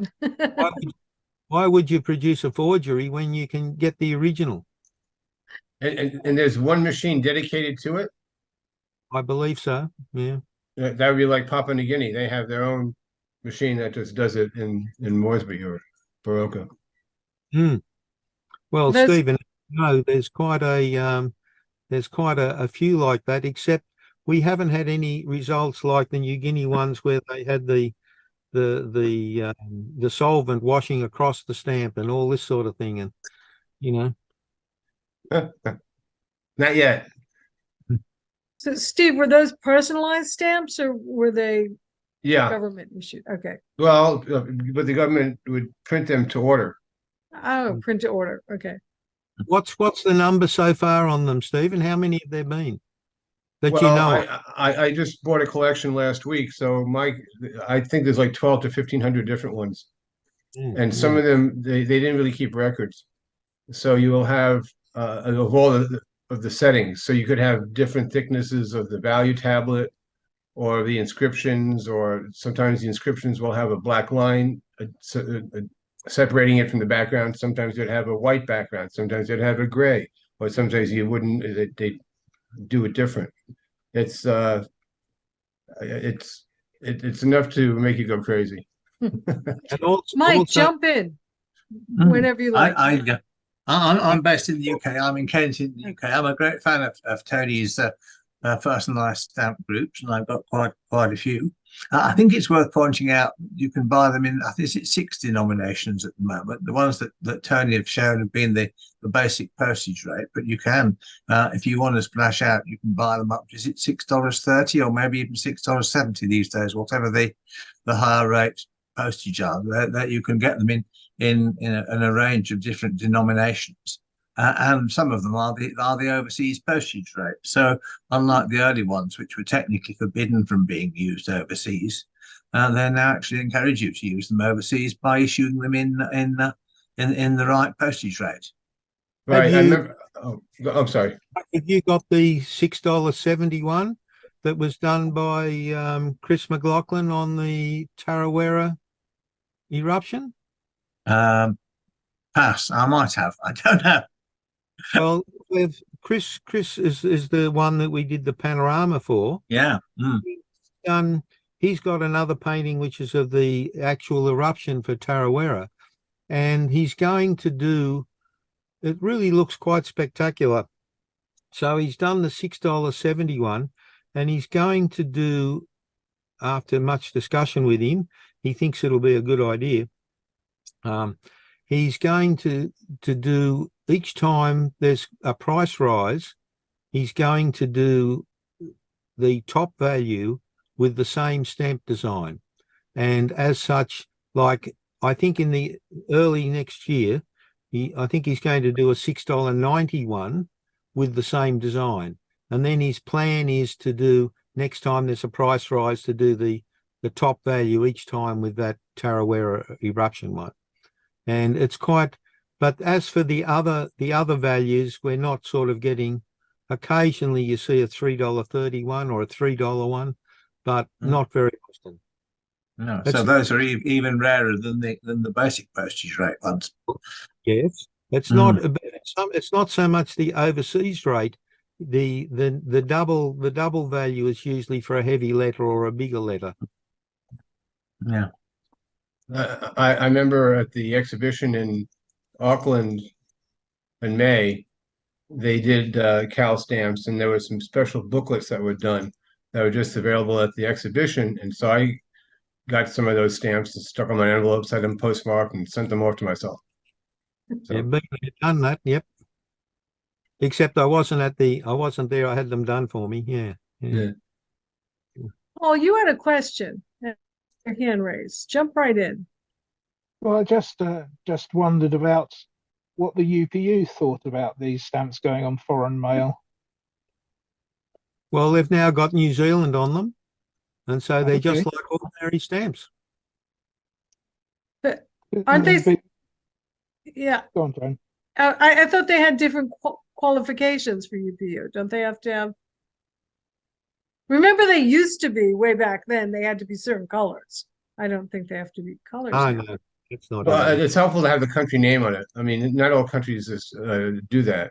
There's a whole series of stamps from Micronesia that doesn't have it as a part of the basic stamp. And then a couple years ago, Samoa overprinted stamps, as well as overprinted everything $90, including the labels in between. And so you have a just $90 on a stamp, and you can use it for postage, but you have no idea where it's coming from. So. I remember at the time, when going back into the early days of CALs, whenever I could get them, I always had them send me an envelope with at least with a pair on it, to cover the postage rate. And at one stage, they actually sent back photocopies them all to the post office, saying, are these legitimate or whatever? And Simon Allison, who was in charge of it at the time, he wrote back and said, yes, this person, it's fine, just do it. And so I've got a lot of them as envelopes posted to me in Australia. Are there any things that they do not allow? You mean as far as images? Yeah. Yeah, there was the problems with the Tibet one some year back. And they actually put a picture of the Tibet flag on the stamp. And of course, nobody knows what the Tibet flag looks like, not on first viewing. And so that was put on. But then the person who did it was a well-known Cinderella producer, and he also printed a diatribe on the selvage around the sheet saying how bad China was. And the post office took a bit of an exception to that. And they even went as far as mail that was going to overseas countries with that stamp on it. They tore the stamps off the envelopes and covered them with an airmail sticker and postmarked them. And so they were Clever. censored. And I know I got the proving covers for them. And if they'd actually opened up the envelope, one of the envelopes that they censored, they'd have found a whole sheet of the stamps inside. So at least they didn't do that. Oh, the other things that they don't do, there was the one with the dancer, the pure silhouette of the dancer, and there was no touching up to that photo. I mean, it was just purely converted to a pure black and white image. And so I don't, and when you consider the size of an actual stamp, I don't think it really would have created any disturbance anywhere. And having been someone who photographed an awful lot of dancers, it was, the hands were all at the right angle and all that. And, it was politically correct. The we've had a recent case with the Dunedin. They had an anniversary there recently, and they tried to put a series of pictures of the Queen over the years on it, and that, of course, was rejected straight off.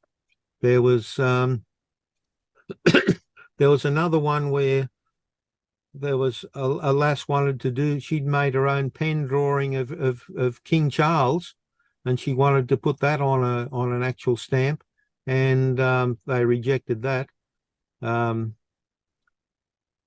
But anyway, she put her drawing on the envelope and got it postmarked on his coronation day. So for any royalty collectors, that would be a pretty desirable item, I would say.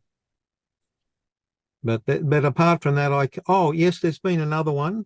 Back in the Cal days, there was actually a stamp put out that was completely black, and it took us ages. Excuse me, it took us ages to find out what company actually did it. And it was the Black Advertising Company. And they then wanted one and they'd have a black envelope with a black stamp with a white selvage bit around it, and they'd put a white label on it. It was very distinctive. The trouble is you couldn't see the postmark on the envelope. But they wanted to do one then with bright orange on it. They thought that would look pretty distinctive on their black envelopes as well. But it was starting to be, this was in Auckland, and they were worried about people putting them through their photocopy machine and writing, J Blogs is a whatever on the overprinting them, because there was a local election about to happen in Auckland. And they didn't want to be part of that. So it was, but apart from that, I haven't heard of any others which have been rejected. They're pretty good. And you're talking about copyright before. I know that I do a lot of the touching up for a lot of the images that people do. I mean, I'm not changing the image. I'm just making it a bit more printable. A little bit of tidying up, but every image that I do is either it's a personal image that somebody has taken themselves, or it is one of these royalty-free images which you can get for free, and where the company requires you to put a little bit of a notice on it, well, I always put the notice on the envelope when I do it. So, but there have been some examples of where people have tried to use images that they don't have the rights to use, and the post offices certainly asks the question. I know they used to check. They would take the image and they would check to see whether it is being used somewhere else with an image search. I don't think they do that for me, but because they know that I always use a royalty-free image, or I get one, which is like that. It's quite, they're pretty, they check things like that. Thank you, Tony and Joan. Been a very interesting evening, and I'm going to say goodbye. Goodbye. Thank you for joining us. I mean, it was really interesting. Not an area that I never thought existed until we talked, Tony. So thank you for enlightening me. It's a different area. It's something which most people don't collect.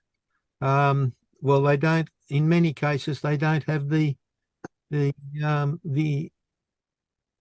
just don't have the access to be able to do it. It's all very well to say that there's 50 stamps printed, but if you're not one of the people who knows the people who are doing it, well, then you don't get one. I wonder if it would be a good activity for our youth groups to do something like that.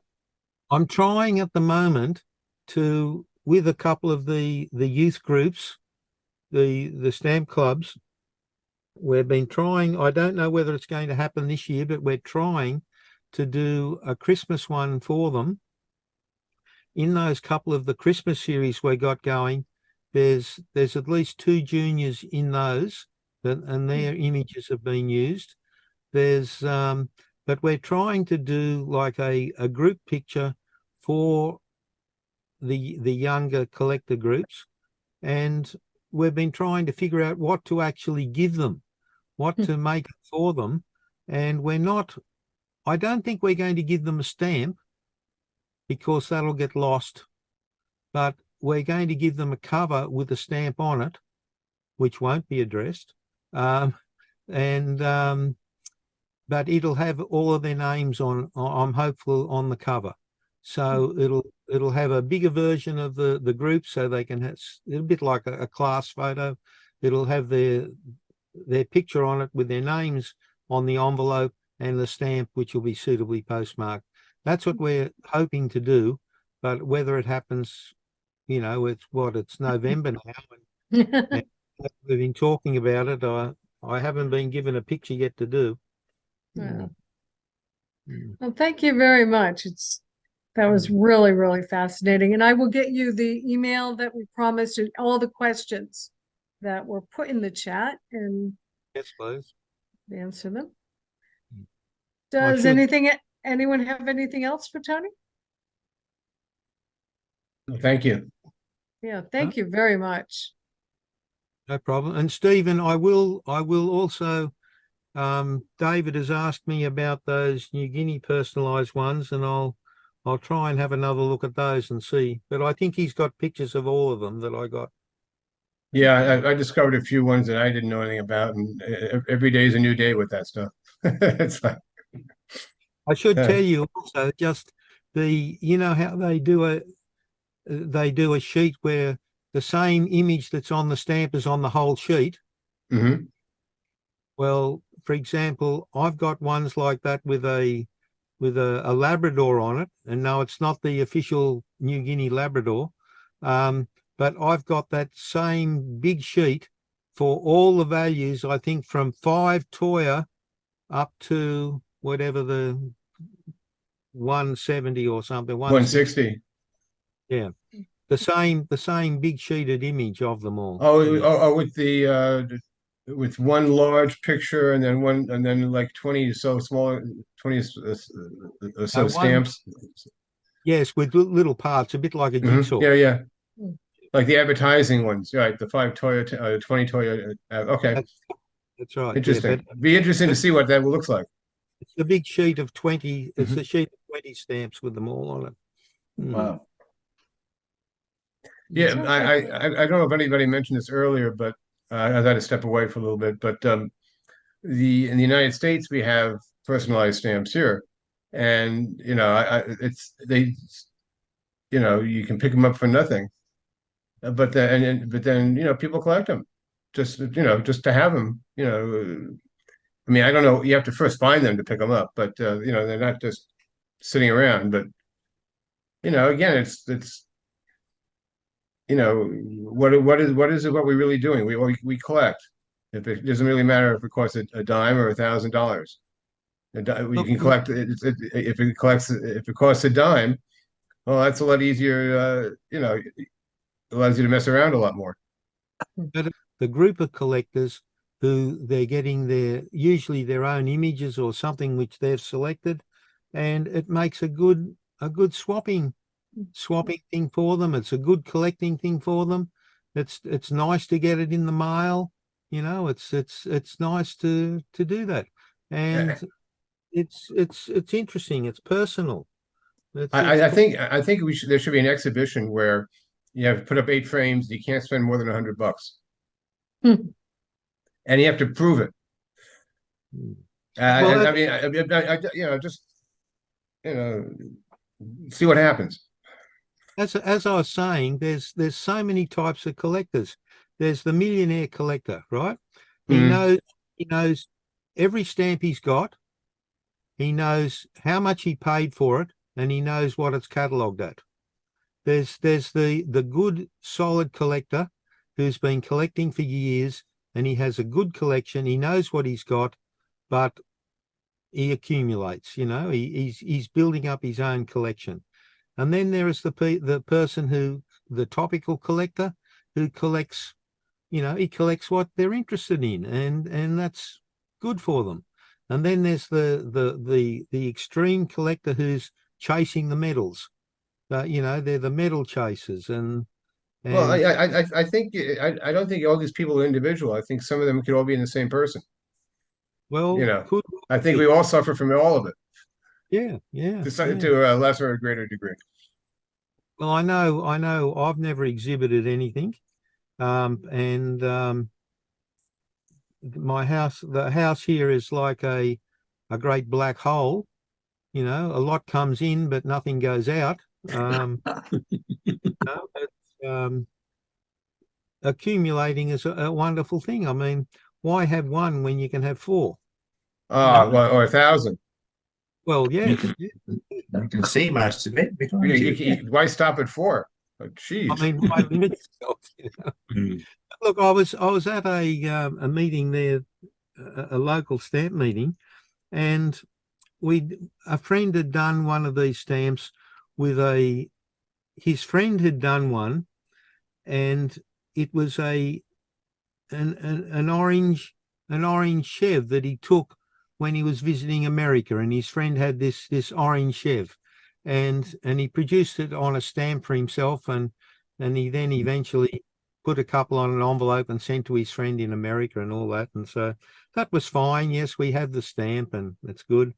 But then I thought, oh, look, I didn't like the color of the orange. I mean, it didn't sort of fit the stamp well. It wasn't good. It was a clash, with the background and all this sort of thing. And so, being a Photoshop person, we decided that the car would become pale blue. And so I then gave the gentleman whose friend it was that did the stamp, and he produced one of these. Now the car was now blue, and he actually sent it to him, and he thought, oh, that was good. Somebody else has got a car just like mine, and I mean, you should do a different color for every day of the week. Tony, can I say thank you very much for a splendid display, and thank you to Joan. It's 1 o'clock in the morning here in the UK, so I better be up to bed, otherwise I'll be oversleep in the morning. So thank you for a splendid talk, and cheerio. Thank you, Mike. Thank you, Mike. Yeah. Thank you. Good night. Anything else for Tony, or should we let him start his day? Nothing more than that. No. Good morning, everyone. Good morning, Surendra. Thank you then. Yeah. Do they do that? You're in India, right, Surendra? Yes, my name is Surendra. Surendra. Do they have personalized stamps in India? Yes, I am from India, Mumbai. Oh, do they allow you to make your own stamps in India? Could you do this in India, print your own stamp? Yes. Yeah, okay. Oh. You could have a collection worldwide with one from each country. Okay. Something else to chase. Yeah. Thank you, Bob. Thank you. Oh, Bruce, thank you. Okay. All right, let's say good night. Good night. Good night. Thank you, Tony.